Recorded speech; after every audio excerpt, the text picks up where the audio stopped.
오늘도 하나님의 성탄 감사 예배에 참여하신 여러분 모두를 기뻐하시고 사랑하시며 은혜로 풍성하게 채우시기를 축복합니다. 우리 예수님께 우리 한번 메리 크리스마스 한번 우리 인사드립시다. 시작. 메리 크리스마스.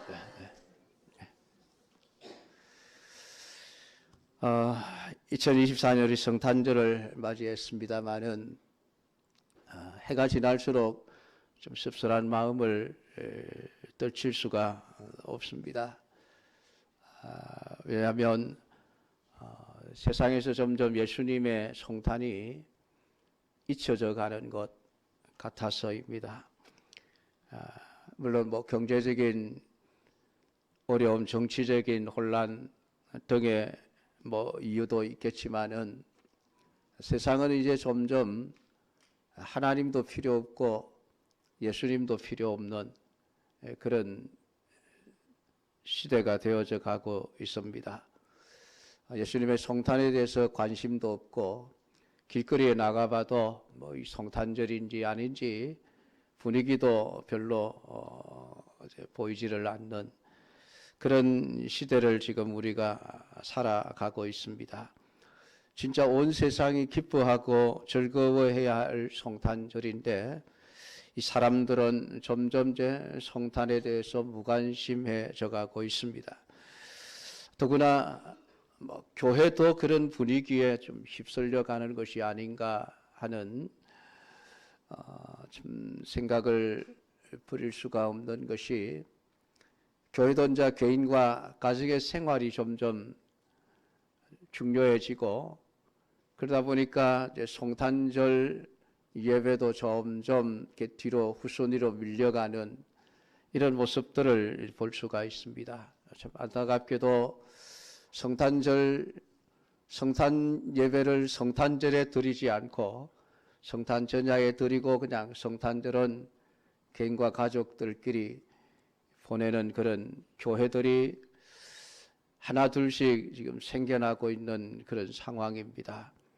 좀 기분이 참 별로 좋은 것은 아닙니다만은 우리가 이런 세상, 이런 시대 속에서 예수님의 성탄절이 정말 우리에게 어떤 큰 의미를 주는가라고 하는 것을 우리는 다시 한번 되새겨보면서 정말 우리가 하나님께서 예수님을 이 땅 위에 보내주신 이 성탄절이 정말 우리가 기쁨과 감사로 정말 우리의 모든 정성과 뜻을 다하여 하나님을 예배하고 찬양하는 그런 성탄절로 만들어 가야 할 것이라고 생각이 되어집니다.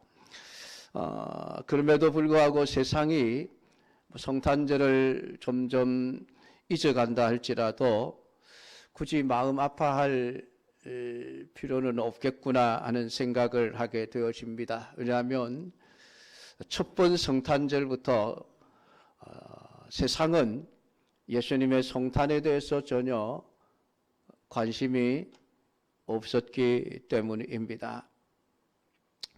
사람들이 관심이 있든 없든 하나님은 자기가 하실 일을 지금까지 반드시 해 오셨습니다. 예수님의 성탄 역시 마찬가지입니다. 사람들이 예수님의 성탄을 기다리던 기다리지 않던 관심을 가지던 관심을 가지지 않던 하나님은 자기가 하셔야 할 일이었기 때문에 이 세상에 사람이 되어 친히 오셨습니다. 그런데 안타깝게도 우리 예수님은 짐승의 그 우리에 오셨고 짐승들의 모기를 담아주는 구유에 누워 계셔야만 했습니다. 요즘 태어나는 아이들은 참 복 있는 아이들이죠. 그 아이가 태어나기 전에 이미 부모님들은 그 아이가 태어나서 아무런 어려움이 없도록 모든 좋은 환경과 물건들을 다 구비해 놓고 아이의 출생을 기다리다가 기쁨으로 출생을 맞이하게 되어집니다. 그러나 오늘 우리 예수님은 너무나도 열악하고 비참한 환경 속에서 세상에 오셔야만 했습니다. 아마 요즘 이렇게 태어나는 아이는 한 사람도 없을 것입니다. 우리 예수님의 십자가의 죽으심도 참 비참하게 죽으셨지만은 예수님의 출생 또한 참 비참하게 세상에 태어나신 것을 보게 되어집니다. 출생을 위한 아무런 준비도 갖추어져 있지 않았습니다. 요람도 마련되어 있지 않았고 장난감도 마련되어져 있지 않았고 아이가 입을 만한 옷도 제대로 준비되지 않은 상태에서 따뜻한 집 안에서조차 태어나지 못하고 짐승의 우리에서 출생하셨습니다. 짐승의 우리 그러면은 우리가 생각하는 것과는 다르게 유대인들의 짐승의 우리는 동굴입니다. 그 유대 지역에 있는 수많은 그 동굴들, 그 동굴 중에 어느 한 곳에 예수님이 태어나셨고 그리고 짐승의 모기를 담아주는 구유에 그 요람을 삼아 누워 계셔야만 했습니다. 아마 오늘날도 우리 예수님이 세상에 다시 출생하신다 할지라도 아마 열악한 환경 속에서 출생하실 수밖에 없을 것 같습니다. 왜 예수님께서는 이렇게 비참한 모습으로 세상에 오셔야 했던가? 우리 인류를 죄로부터 구원하여 영원한 지옥에서 벗어나 천국의 삶을 살아가도록 하기 위한 너무나도 좋은 일을 위해서 세상에 오셨음에도 불구하고 예수님은 왜 이렇게 비참한 모습으로 출생을 했어야만 하는가라고 하는 것입니다. 화려한 왕궁은 아닐지라도 그저 따뜻한 편안한 그런 방에서 태어나실 수도 있었을 터인데 하필이면 더럽고 춥고 냄새나는 짐승의 우리에서 태어나시고 짐승들의 먹이를 담는 구유 속에 누워 계셔야 했던가 하는 것입니다. 한마디로 말하면은 인간의 부패하고 타락한 죄성 때문에 그렇습니다. 오늘 본문 7절은 이렇게 기록하고 있습니다. 이는 여관에 있을 곳이 없음이라. 처자들을 낳아 강보로 싸서 구유에 누웠으니 이는 여관에 있을 곳이 없음이라 라는 표현을 성경은 해놓고 있습니다. 여관에 있을 방조차도 없어서 짐승의 우리에 태어나실 수밖에 없었다라고 말씀을 하고 있습니다.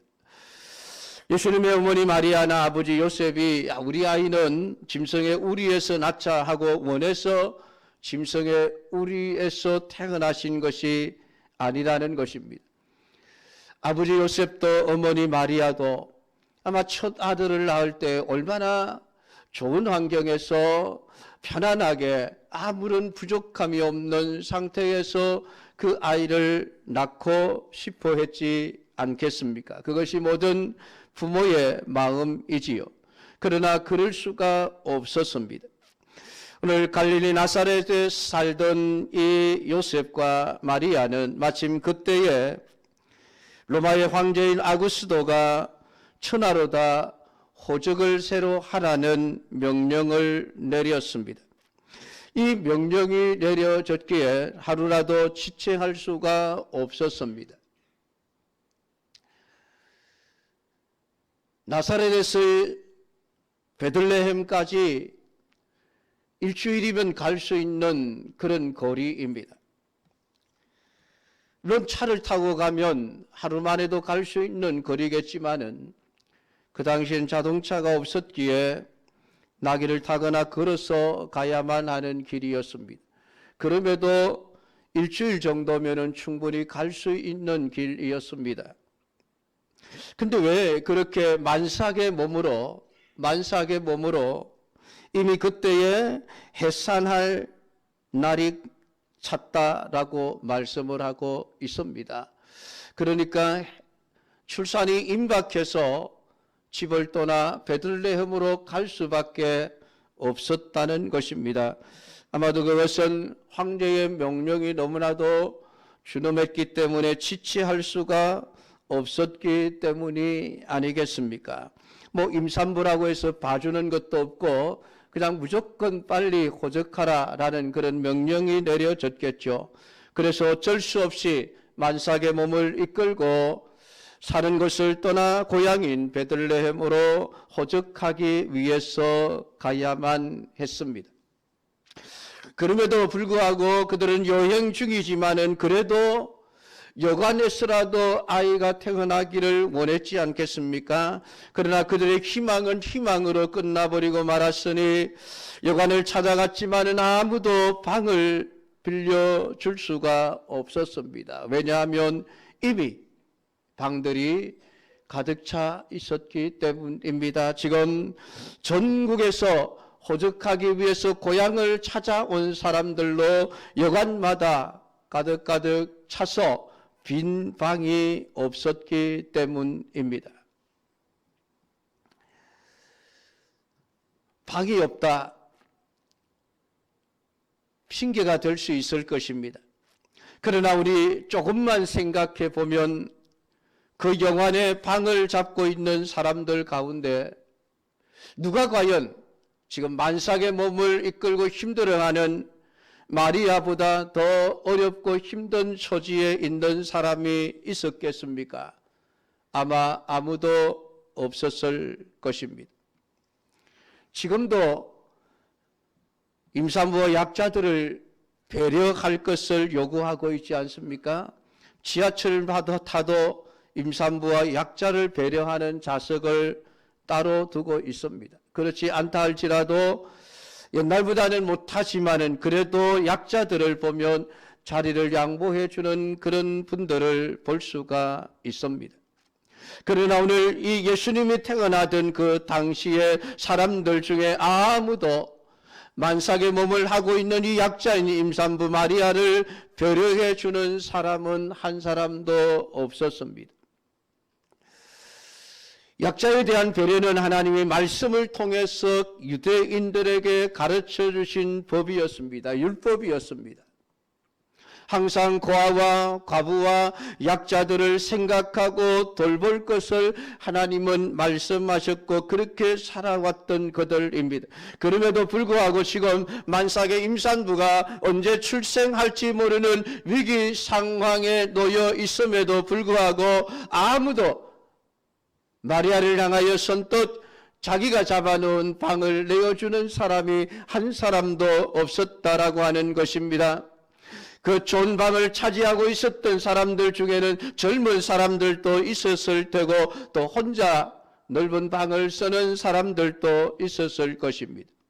조금만 관심을 가졌더라고 한다면, 약자에 대한 배려심이 있었더라고 한다면은 만삭의 무거운 몸을 끌고 방을 찾으러 이곳저곳으로 헤매이는 그런 부인을 보면 아마 방을 조금이라도 양보해 줄 수 있을 것 아니겠습니까? 아마 여러분 같으면 다 그렇게 했을 것입니다.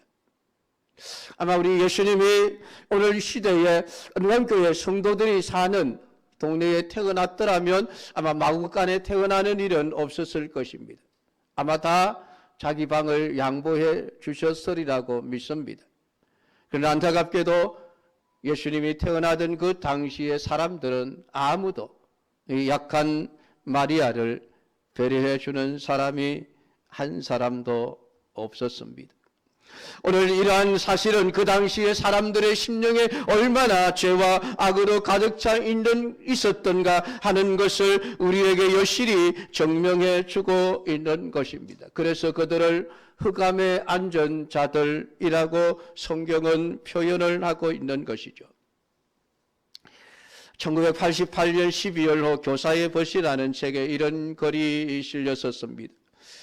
저는 당시 여관 주인이었습니다. 늘 불황을 겪던 저의 여관에 뜻하지 않는 일제 호적령이 내려 잠깐이나마 돈벌이가 괜찮았습니다.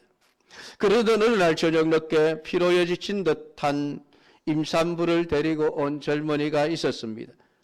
얼핏 보기에 가난해지던 사람처럼 보였습니다. 딱한 사정이라 내 방을 빌려줄까 하다가 솔직히 돈 생각이 나서 시치미를 뚝 떼고 거절했더니 어디든지 있게 해달라고 해서 할 수 없이 마구간에라도 있으려면 있어라 했더니 그날 바로 아기를 낳았습니다. 그 아기가 바로 인류를 구원할 예수님이었다니 정말 일순간 돈의 눈이 어두워 복음이 전해지는 곳마다 나의 악덕이 전해진다고 생각하니 후회가 막심합니다.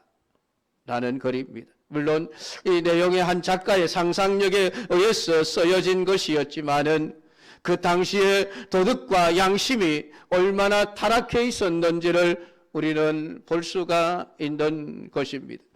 오늘 당시의 사회는 캄캄한 흑암의 세력에 사로잡혀 있었습니다. 수많은 종교 지도자들도 있었습니다. 그들은 날마다 율법을 가르쳤고 말씀을 외우게 했습니다. 그러나 모든 것이 형식적인 것이었습니다. 하나님의 말씀보다 조상들의 유전을 더 우월하게 여기던 그런 시절이었던 것입니다. 캄캄한 영적 흑암이 가득 덮여 있었던 땅에 우리 예수님은 한 줄기 생명의 빛으로 오셨습니다. 그러나 요한복음 1장 4절은 말합니다. 빛이 어두움에 비치되 어두움이 깨닫지 못하더라.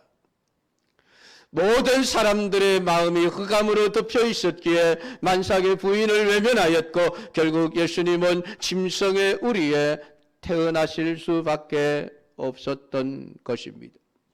정작 그들에게 필요한 예수님이었지만은 그들은 예수님을 외면해 버렸습니다. 아마 예수님의 탄생을 알았더라고 한다면 아마도 공을 세우려고 서로 앞을 다투어서 자기 방을 내주었을 것입니다. 내 방에 오십시오. 내 방을 내어드리겠습니다. 아마 모든 사람들이 그분이 정말 메시아로 오신 분이었음을 알았더라고 한다면 그렇게 대접하지는 않았을 것입니다. 그런데 이스라엘 백성들은 사실 메시아가 오기를 간절히 기다리고 사모하며 사모했습니다. 그럼에도 불구하고 세상의 빛으로 오신 예수님을 알지 못했습니다. 그랬기에 그들은 그 약자 마리아를 외면해 버렸고 예수님은 차갑고 불편한 마구간에서 짐승의 그요에 누워 계셔야만 했던 것입니다. 사랑하는 성도 여러분, 안타깝게도 오늘 이 시대에 우리 예수님이 오신다면 과연 교회는 예수님을 제대로 알아볼 수 있을까요? 여러분은 어떤 예수님을 꿈꾸고 계십니까? 화려하신 예수님, 멋진 예수님, 사람들의 보기에 정말 부러움을 살 수 있는 외모와 멋진 자동차를 타고 그렇게 오시는 예수님을 상상하고 기다리고 계신 것은 아닙니까? 그렇다고 한다면은 그 사람은 절대로 예수님을 만날 수 없을 것입니다. 예수님은 이 땅 위에 너무나도 초라한 모습으로 오셨고 사람들의 보기에 흠모할 만한 아름다운 것이 하나도 없는 모습으로 오셨습니다. 예수님의 진가를 알아보지 못하는 사람들의 눈에는 외면할 수밖에 없는 모습으로 예수님이 오신 것입니다. 부패하고 타락한 인간의 마음 속에 오늘 예수님은 예수님으로 나타날 수가 없었던 것입니다. 타락한 도덕과 양심의 편성에서 편하고 환영받고 대우받으며 살아가고자 하는 이 세상 사람들의 눈에는 절대로 예수님이 예수님으로 보일 수가 없습니다. 침뱉음을 당할 수밖에 없고 사람들에게 싫어버림을 당할 수밖에 없는 모습으로 세상에 오셨습니다. 오늘 사실을 여러분 생각하시면서 오늘 여러분의 심령 속에 오늘 예수님이 참된 예수님이심을 제대로 알아볼 수 있고 그분을 여러분의 마음속에 모셔드릴 수 있는 믿음의 은혜가 모두에게 있기를 주님의 이름으로 축복합니다. 참 다행스러운 것은 그래도 예수님이 말구유에 오신 것이 참으로 큰 은혜요 복이라는 사실입니다. 예수님이 태어나셨을 때에 예수님을 가장 먼저 찾아가 예수님의 출생을 환영하고 기뻐했던 사람들이 있습니다. 한밤중에 양떼를 지키던 목자들이었습니다. 만약에 우리 예수님이 왕국에서 태어났더라고 한다면은 아마 이 목자들은 예수님의 탄생을 절대로 볼 수가 없었을 것입니다. 천사가 알려주면서 야 예수님이 왕국에 태어나셨으니까 가보라 말을 했다 할지라도 그 목자들이 왕궁을 찾아갔으면 어떻게 되었을까요? 과연 어서 오십시오 환영을 받았을까요? 아닙니다. 아마 대문에서부터 문지기들이 너 같은 것들이 어디에 왕국에 감히 들어오느냐고 아마 길을 막고 들여보내주지 않아 발길을 돌려야만 했을 것입니다.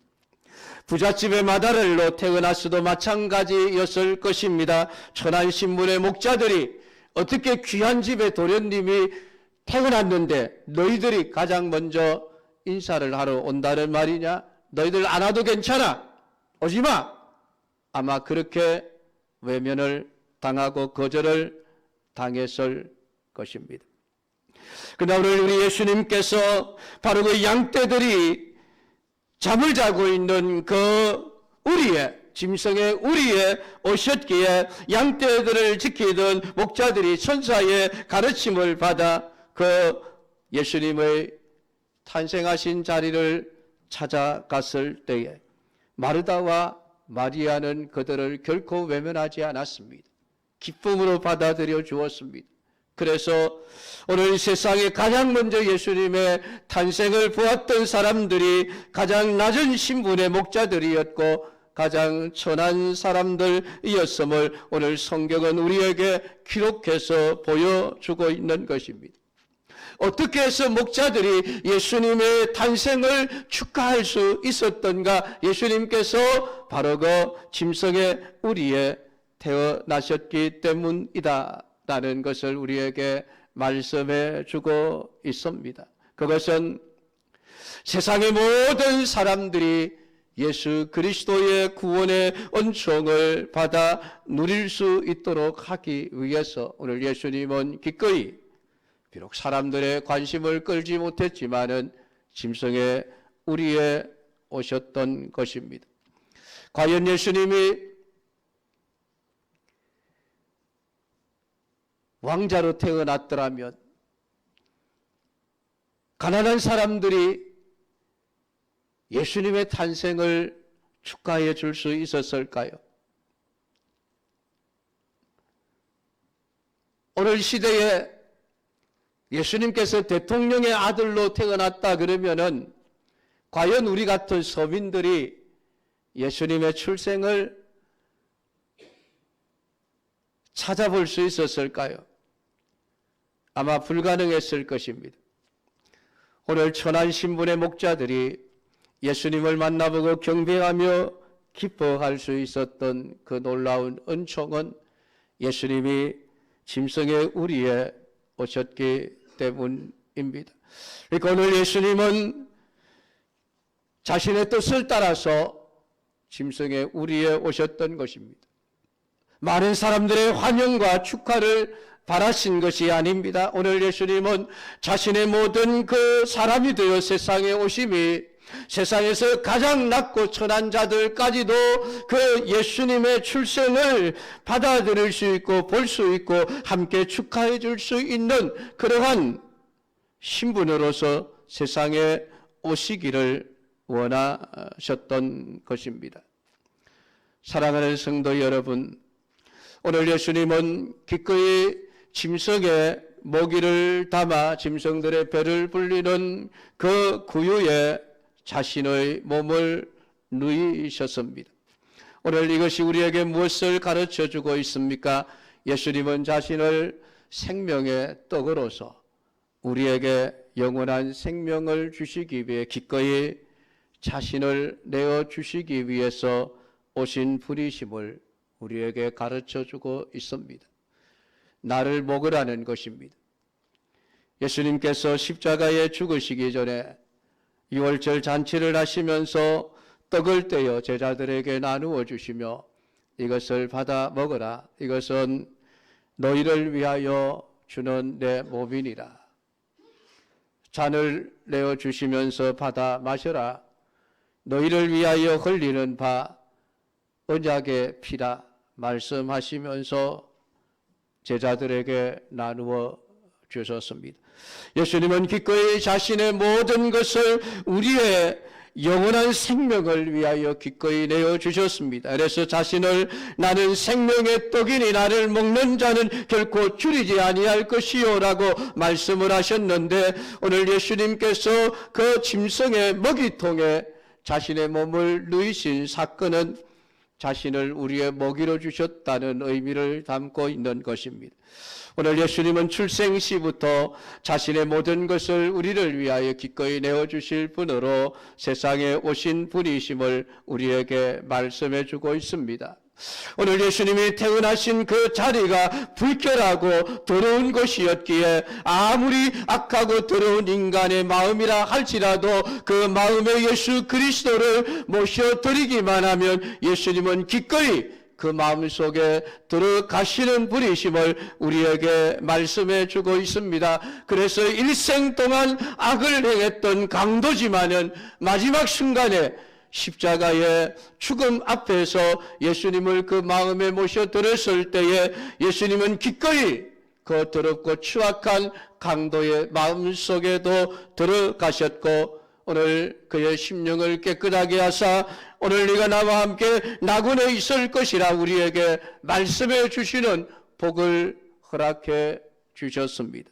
사랑하는 성도 여러분, 세상은 예수님의 그 출생에 대해서 무관심했고 예수님은 외면당한 가운데서 세상에 오셨고 가장 부족하고 모자란 환경 속에 오셨습니다마는 그 모든 것들이 결국은 우리를 위한 하나님의 뜻이요 섭리였음을 우리는 알게 되어집니다.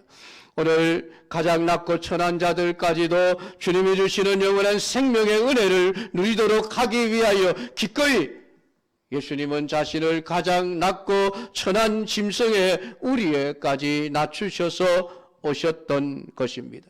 사랑하는 성도 여러분, 오늘 이 성탄절을 맞이하는 여러분의 믿음은 어떠합니까? 여러분의 마음은 어떠합니까? 한 사람의 영혼을 호감의 세력에서 건져낼 수 있다면 어디까지 여러분 자신을 낮추실 수 있겠습니까?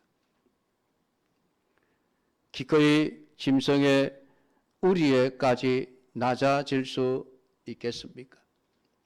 오늘 성경은 우리에게 그것을 묻습니다.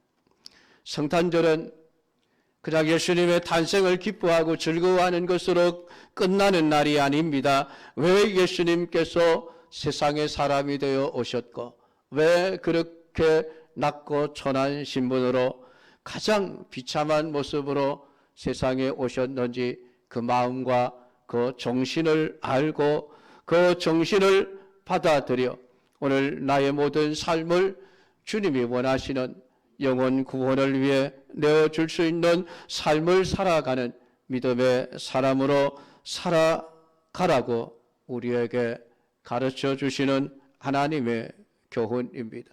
오늘 이 성탄절을 맞이하면서 오늘 낮고 천한 자리에 오신 예수님, 그 예수님의 마음을 여러분의 마음에 품고 오늘 이 땅에 하나님이 원하시는 영원한 생명과 구원을 위해서 기꺼이 자신을 드릴 수 있는 믿음의 사람들로 세워지기를 축복합니다.